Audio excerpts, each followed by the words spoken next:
শুভেচ্ছা সকলকে। আমরা কথা বলছিলাম মাইক্রোসফট এক্সেলের শর্টকাট সিরিজ নিয়ে, তারই ধারাবাহিকতা। আজকে হচ্ছে আমাদের ctrl+8। ctrl+8 হচ্ছে আমরা ওয়ার্ডে যখন কাজ করি তখন কিন্তু আমাদের যেই অ্যাক্টিভ শিট বা অ্যাক্টিভ যেই জায়গাটুকুন থাকে যেখানে আমরা লেখা বা ছবি বা ইনসার্ট করে যে কোনো কিছু কাজ করি, সেই জায়গার চারি সাইড একটা আউটলাইন শো করা যায়, কিন্তু সেটা হচ্ছে ওয়ার্ডে করা যায়। একই রকমভাবে এক্সেলেও কিন্তু এই যে যেমন আমাদের যেই ABCD কলাম এবং 1 2 3 যেই রোগুলো আছে, এর বাইরেও আরেকটা আউটলাইন সিম্বল আনা যায়, যেটা সাধারণত অ্যাক্টিভ থাকে যখন হচ্ছে কোনো শিটে আমাদের কোনো টোটাল বা সাবটোটাল থাকবে, সেই অংশটুকুনকে ইন্ডিকেট করার জন্য এই আউটলাইন সিম্বলটা দেখানো হয়। যেমন আমরা যদি এই স্ক্রিনে দেখি যেখানে কিছু নাম্বার আছে, আমি এখানে নাম্বারগুলো সহজ করার জন্য 100 এবং সবগুলোই 100 করে দিলাম।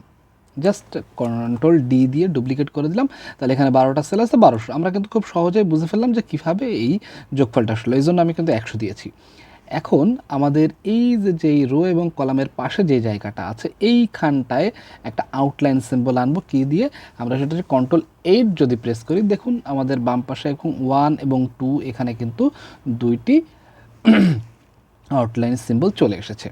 এই যে দেখুন আমাদের এখানে কিন্তু একটা মাইনাস সিম্বল দেখাচ্ছে। মাইনাসটা কোন বরাবর দেখাচ্ছে?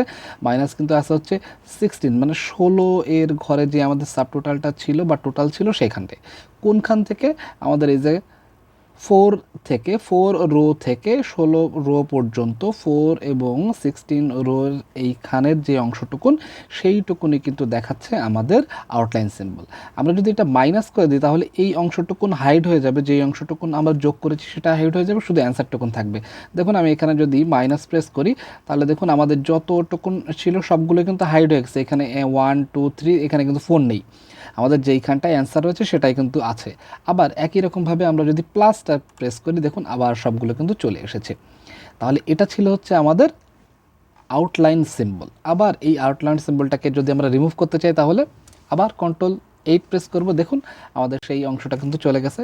তাহলে আপনারা কিন্তু খুব সহজেই শিখে গেলেন কীভাবে আমরা ctrl+8 দিয়ে আউটলাইন সিম্বল হাইড বা আনহাইড করতে পারি বা এইটা ব্যবহার করতে পারি।